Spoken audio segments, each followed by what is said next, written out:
বাংলায় একটা প্রবাদ আছে, ভুঁড়ি আর মুড়ি সর্বরোগের গুড়ি, যার পেট ভালো তার সব ভালো। এই কথাটি আমরা শুনে এসেছি ছোট থেকেই। বলুন তো, আমাদের পরিপাকতন্ত্র সারা জীবনে কত কিলোগ্রাম খাবার ডাইজেশন করতে পারে? 28,800 কিলোগ্রাম। তারপর আমাদের পরিপাকতন্ত্রটি বিকল হয়ে পড়ে। এক বছরে 365 কেজি ডাইজেশন খুব ভালো হয় খাবার, অর্থাৎ গড়ে 1 কিলোগ্রাম ডাইজেশন খুব ভালো হয়। কিন্তু আমাদের পরিপাকতন্ত্র পার ডে 2 থেকে 2.5 কিলোগ্রাম খাবার ডাইজেশন করতে পারে। তাই পরিপাকতন্ত্রের যত্ন নিতে বেশ কিছু জিনিস আমাদের খেয়াল রাখতে হয়। যেমন ভুঁড়ি আর মুড়ির সঙ্গে যে সম্পর্ক, তাকে বলা হয় গাট ব্রেন এক্সিস। অর্থাৎ ভুঁড়ি আর মুড়ি সবসময় শালিক পাখির মতো কিচিরমিচির কথা বলতেই থাকে। এই কিচিরমিচির কথা বলার মানে অর্থাৎ গাট ব্রেন রিলেশনশিপ ভেরি গুড। আর এটি যখন বন্ধ হয়ে যায় তখন মানুষ স্ট্রেস, ডিপ্রেশন, অ্যাংজাইটি, ঘুম না হওয়া এবং মানসিক প্রশান্তির অভাব দেখা যায়। আবার ইমিউন সেলগুলো 70 থেকে 80% থাকে আমাদের পরিপাকতন্ত্রে, যার ফলে আমাদের ইমিউন সিস্টেম যদি ঠিক রাখতে হয় তাহলে পরিপাকতন্ত্রের যত্ন নেওয়া ভীষণ গুরুত্বপূর্ণ। আবার ফিল গুড হরমোনগুলো, আমাদের সেরোটোনিন হরমোন যেমন 85 থেকে 95% সেলই এখানে থাকে। অর্থাৎ ঘুম, ক্ষুধা এবং মুড নিয়ন্ত্রণের ক্ষেত্রে এর ভূমিকা অত্যন্ত গুরুত্বপূর্ণ। তাই সেরোটোনিন হরমোনকে ব্যালেন্স করার জন্যও পরিপাকতন্ত্রের যত্ন নেওয়াটা ভীষণ জরুরি। আজকের এই আলোচনায় আমরা জানব পরিপাকতন্ত্রকে কিভাবে সুস্থ এবং ভালো রাখা যায়। আজকের ভিডিওটি আপনি একদমই স্কিপ করবেন না। আপডেট ইনফরমেশন পেতে ভিডিওটি শেষ পর্যন্ত দেখুন।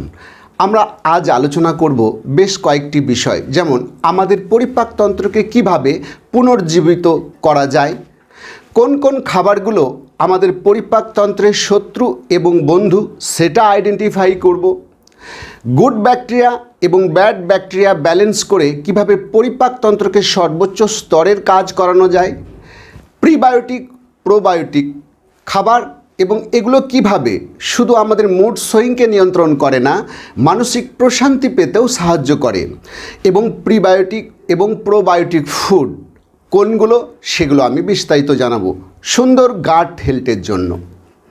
চলুন আমরা আলোচনা করি। আমাদের গাট হেলথকে ঠিক রাখতে গেলে প্রথমে ডিটক্স করাটা ভীষণ প্রয়োজন। আমরা গাট হেলথ কীভাবে ডিটক্স করব? প্রথমে যদি আমরা গরম জলের সাথে লেবু পানি মিশ্রণ করে খাই তাহলে গাট হেলথ কিন্তু ভালো ডিটক্স হবে। কিন্তু মনে রাখবেন, কোলাইটিস, গ্যাস্ট্রিক আলসার থাকলে খালি পেটে লেবু না নেওয়াই ভালো। কিন্তু এই লেবু নেওয়া যেতে পারে খাবার 1.5 ঘন্টা পর, তাহলে কিন্তু একই কাজ করবে কোনো রকম সমস্যা ছাড়াই। প্রকৃতি থেকে পাওয়া কিছু ফল যেমন আমলকি এবং অ্যালোভেরা, বেল, এই খাবারগুলো আমরা যদি শরবত বা জুস করে খাই আমাদের গাট হেলথ বা পরিপাকতন্ত্রটি ভালো রকমভাবে ডিটক্স অর্থাৎ পরিশোধিত হয়ে ওঠে। আমরা যদি নিয়মিত বেল, আমলকি এবং অ্যালোভেরাকে নিত্যসঙ্গী করে তুলি তাহলে আমাদের পরিপাকতন্ত্রকে সর্বোচ্চ স্তরে কাজ করানো যেতে পারে।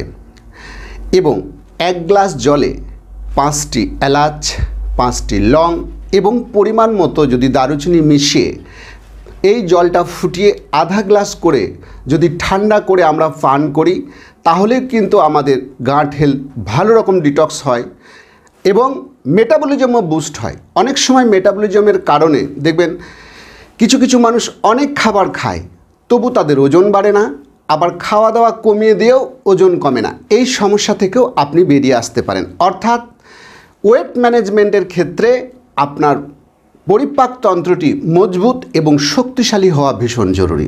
এছাড়া ন্যাচারাল ওয়েতে যে ডিটক্স প্রক্রিয়াগুলো আছে, যেমন হচ্ছে হিং, কাঁচা হলুদ, এগুলো নিয়মিত যদি খাদ্য তালিকায় রাখা যায় তাহলেও কিন্তু গাট হেলথকে ডিটক্স করা যায় অর্থাৎ পরিষ্কার পরিচ্ছন্ন ডাইজেস্টিভ ট্র্যাক্ট আমরা রাখতে পারি। কোন কোন খাবারগুলো আমাদের ডাইজেস্টিভ ট্র্যাক্টকে ডিস্টার্ব করে সেগুলো জানা ভীষণ জরুরি। অর্থাৎ সমস্যার রুট কজ থেকে না সরে এলে আমরা সমস্যার সমাধান করতে পারি না। যেমন একটা কলসি, আমরা যতই জল ঢালি ভরাতে পারবো না যদি তার ছিদ্রটা না মারি। অর্থাৎ কলসি ফুটো থাকলে আমরা কলসি কোনো দিনই ভরাতে পারবো না। ঠিক তেমনি খাবারকে নিয়ন্ত্রণ এবং কিছু খাবারকে অ্যাভয়েড না করলে সুস্থ পরিপাকতন্ত্র পাওয়াটা খুবই কঠিন। যেমন সুস্থ পরিপাকতন্ত্রের জন্য আমাদের হোয়াইট পয়জনগুলোকে অ্যাভয়েড করতে হবে। কোনগুলো হোয়াইট পয়জন? যেটা সাদা বিষ বলা হয়, যেমন চিনি, ময়দা, তেল, লবণ ইত্যাদি, এই হোয়াইট পয়জনগুলোকে এড়াতে হবে। এই হোয়াইট পয়জন যখন আমরা অত্যাধিক পরিমাণ খাই, যেমন চিনি আমাদের শরীরে যখন যায় এটি ক্যালসিয়াম হাড়কে শোষণ করতে দেয় না। শুধু তাই নয়, ইনসুলিন রেজিস্ট্যান্স তৈরি করে, যার ফলে পরিপাকতন্ত্র অকেজো হয়ে পড়ে। এছাড়া ময়দা, রুড় ময়দায় তৈরি যেসব খাবারগুলো, লুচি, পুরি, পরোটা, এইসব খাবার থেকে দূরে থাকতে হবে, তাহলে আমাদের পরিপাকতন্ত্র ভালো কাজ করতে পারে।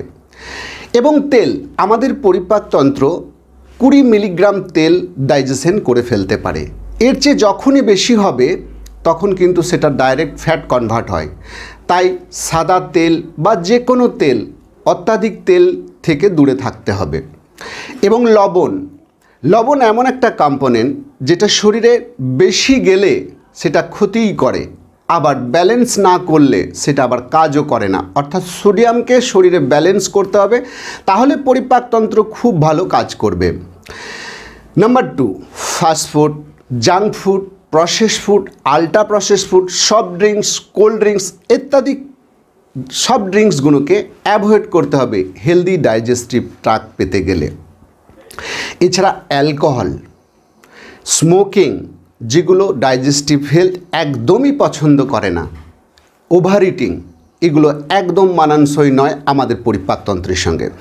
তাই ওভার ইটিং থেকে দূরে থাকতে হবে। আমি একটা ছোট্ট গল্প দিয়ে ওভার ইটিংয়ের সংজ্ঞাটা আপনাকে বোঝানোর চেষ্টা করছি। প্রাচীনকালে গুরুগৃহে ছাত্ররা পড়াশোনা শিখত। তো একদিন ছাত্র গুরুকে প্রশ্ন করে বসল, গুরুদেব, আমাকে কি আরেকটু বেশি খাবার দেওয়া যাবে? গুরুদেব প্রশ্ন শুনে চুপ থেকে উত্তর দিল যে ভরা পেট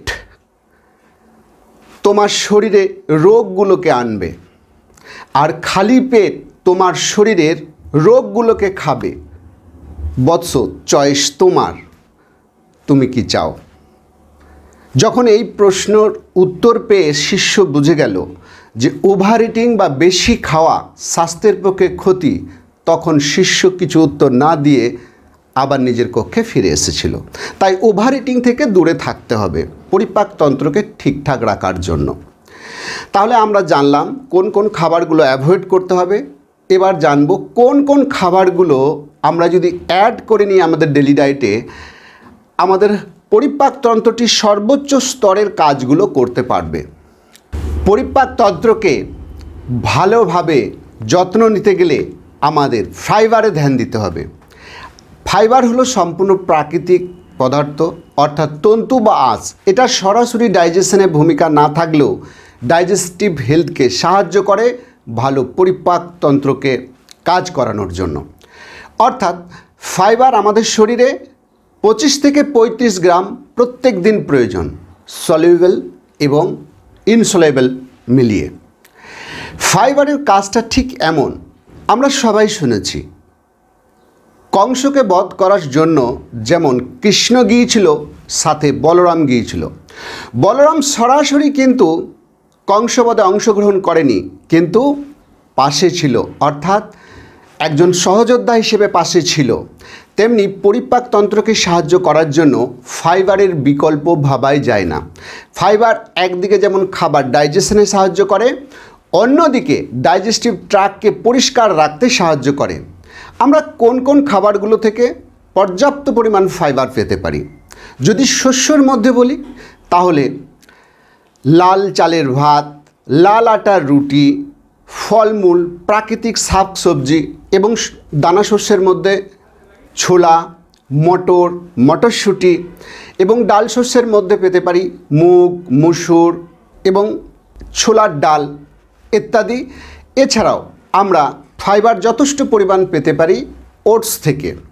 তবে বলবো একটি খাবারের মধ্যেই যেন ফাইবার নেওয়া না হয়, বিভিন্ন খাবারের মধ্যে থেকে যদি আমরা ফাইবার নিই সেটা সবচেয়ে ভালো হয়। 2 নম্বর, প্রাকৃতিক থেকে পাওয়া ন্যাচারাল হিলার যাদের বলা হয়, যেমন হচ্ছে আমলকি। 6টি গুণে সমৃদ্ধ এই আমলকি টক, মিষ্টি, ঝাল, তিতো, কষা। এই আমলকি শুধু আপনার ডাইজেস্টিভ ট্র্যাক্টকে হেলদি করে না, যৌবনকে ধরে রাখতেও সাহায্য করে। তাই প্রত্যেক দিন যদি জুস করে খাওয়া যায় এই আমলকি, ডাইজেস্টিভ হেলথ খুব ভালো থাকে। আমরা যদি খাবারের মধ্যে বৈচিত্র্য আনি, একই খাবার রোজ না খেয়ে যদি আঞ্চলিক খাবারকে প্রাধান্য দিই সেটাও ভালো, কিংবা 7 দিনে 30 রকমের খাদ্য উপাদানের তৈরি খাবার খেতে পারি। যদি 30 রকমের খাবার আমরা খাদ্য তালিকায় রাখতে পারি, যেমন ফল 4-5 রকমের, সবজির মধ্যে ভাগ আছে রুট সবজি, আবার ডালের মধ্যে 4 রকম 5 রকমের ডাল, রমা কলাই, মুসুরির ডাল, মুগ ইত্যাদি, এই ধরনের বিভিন্ন খাবারের যদি বৈচিত্র্য রাখি তাহলে গাট হেলথ খুব ভালো থাকে। তাই আমরা যেমন শুনেছি যে বিভিন্ন রকমের খাবার যদি আমরা পরিপাকতন্ত্রকে দিই তাহলে গাট হেলথ ভীষণ মজবুত হয়ে ওঠে, কারণ আমাদের মাইক্রোবায়াম ভীষণ উজ্জীবিত থাকে। তাই প্রত্যেক দিন একই খাবার না খেয়ে খাবারের মধ্যে বৈচিত্র্য আনুন। 3 নম্বর হচ্ছে প্রিবায়োটিক ফুড বা প্রোবায়োটিক ফুড। প্রিবায়োটিক ফুড মানে মাইক্রোবায়াম, যে ব্যাকটেরিয়াটা আমাদের বন্ধু ব্যাকটেরিয়া নামে পরিচিত, তার পুষ্টিকরণ করা, যার ফলে পরিপাকতন্ত্র খুব ভালো থাকে। আবার প্রোবায়োটিক খাবার মানে জীবন্ত ব্যাকটেরিয়া নেওয়া, অর্থাৎ পরিপাকতন্ত্রে বন্ধু ব্যাকটেরিয়াকে বাড়িয়ে নেওয়া। এটি কোথা থেকে পাওয়া যাবে? যেমন টক দই, ইডলি, ধোসা এবং আচার, ক্যাপসিকাম, ডার্ক চকলেট থেকে আমরা এগুলো পেতে পারি। আর প্রিবায়োটিক ফুড যেমন হচ্ছে, আমরা প্রিবায়োটিক ফুড হিসেবে নিতে পারি মাশরুম, আদা, পেঁয়াজ এবং আপেল, কলা। এই ধরনের খাবারগুলো যদি প্রত্যেক দিন ডায়েটের তালিকায় থাকে তাহলে আমাদের প্রিবায়োটিক ফুডও একদিকে ব্যালেন্স করা যাবে এবং মাইক্রোবায়ামকে পুষ্টিকরণ করা যাবে, যার ফলে আমাদের পরিপাকতন্ত্র সর্বোচ্চ স্তরের কাজগুলো করতে পারে। মোস্ট ইম্পর্টেন্ট হচ্ছে ইন্টারমিটেন্ট ফাস্টিং।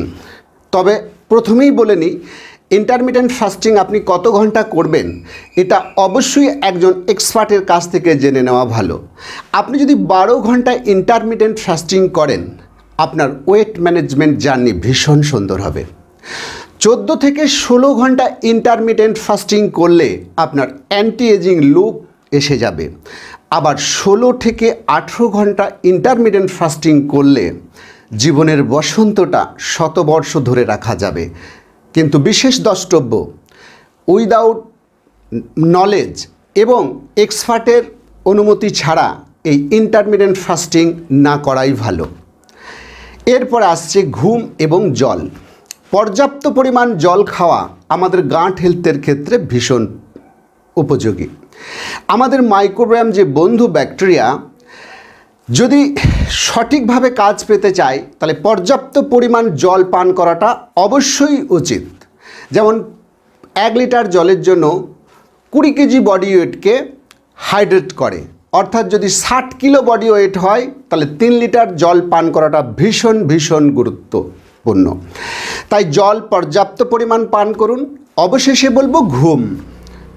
7 থেকে 8 ঘন্টা ঘুম শরীরের জন্য প্রয়োজন, অর্থাৎ সঠিক ঘুম হলে আমাদের মেটাবলিজম ঠিক থাকে এবং স্ট্রেস হরমোন নিয়ন্ত্রিত হয়। আবার ঘুম না হলে আমাদের মুড সুইংয়ের মতো অ্যাংজাইটি, স্ট্রেস, ডিপ্রেশন চলে আসে, যার ফলে আমরা ওভারওয়েট বা ওবেসির শিকার হয়ে পড়ি। তাই 7 থেকে 8 ঘন্টা ঘুম ভীষণ জরুরি। তবে মনে রাখবেন, ঘুম যখন তখন নয়, 10টা থেকে 4টের মধ্যে যে ঘুম হয় অর্থাৎ ডেল্টা স্লিপ নিতে হবে, তবেই আপনার ফিল গুড হরমোনগুলি পুষ্টিকরণ হবে। তাছাড়া স্ট্রেস, ডিপ্রেশন, অ্যাংজাইটির মতো সমস্যাগুলো সারা জীবন থেকে যাবে। পরিপাকতন্ত্রকে মজবুত এবং শক্তিশালী রাখার জন্য খাদ্যাভ্যাসে পরিবর্তন আনতে হবে। যখন খুশি খেলে হবে না, 7টা থেকে 8টার মধ্যেই খেতে হবে আইডিয়াল ব্রেকফাস্ট, এবং 1টা থেকে 1:30টার মধ্যে খেতে হবে লাঞ্চ, এবং রাতের খাবারটা অবশ্যই 7টা থেকে 8টাই হলে ভালো হয়। তাহলে কিন্তু আমাদের পরিপাকতন্ত্র খুব ভালোভাবে কাজ করতে পারে। বেসিক্যালি আমরা দেখেছি মানুষ ব্রেকফাস্ট স্কিপ করে, যার ফলে কি হয়, এই সময় হাইড্রোক্লোরিক অ্যাসিড ক্ষরণ হয় শরীরে, যার ফলে পরিপাকতন্ত্র অকেজো হয়ে পড়ে। বিশেষ ধ্যান দেওয়া উচিত দুপুরে, অর্থাৎ 12:30 থেকে 1:30টার মধ্যে, যে সময়, এই সময় সবচেয়ে বেশি আমাদের গ্যাস্ট্রিক জুস ক্ষরণ হয়। যদি এই সময় আমরা ভারী খাবার খাই, শরীরের কোনো অসুবিধা হয় না ডাইজেশন করতে, কিন্তু বেশিরভাগ মানুষই অবেলায় দুপুরের খাবার খাওয়ার ফলে ডাইজেস্টিভ হেলথটা ধীরে ধীরে অকেজো হয়ে যায়। একটা জিনিস মনে রাখতে হবে, আমাদের পরিপাকতন্ত্রের উপর নির্ভর করছে সব কিছু, সমস্ত অর্গান কানেকশন, অর্থাৎ আপনি কি খাচ্ছেন, কতটা খাচ্ছেন, কিভাবে খাচ্ছেন, এর উপর নির্ভর করছে আপনি কতটা সুস্থ থাকবেন আর কতদিন সুস্থ থাকবেন। তাই বলবো, আপনি আপনার শরীরের যদি যত্ন নিতে চান, তাহলে পরিপাকতন্ত্রের যত্ন নেওয়া শুরু করুন। যার পেট ভালো তার মন ভালো, আর যার মন ভালো তার শরীর ভালো। তাই বলবো, স্বাস্থ্যকে অবহেলা না করে যত্ন নিতে শিখুন। আমাদের এই ভিডিওটা যদি আপনার ভালো লাগে, লাইক, শেয়ার, কমেন্টস এবং চ্যানেলটি সাবস্ক্রাইব করতে ভুলবেন না। সাবস্ক্রাইব করে বেল আইকনটি ক্লিক করে নেক্সট ভিডিও দেখার সুযোগ আপনি নিজেই করে দেন।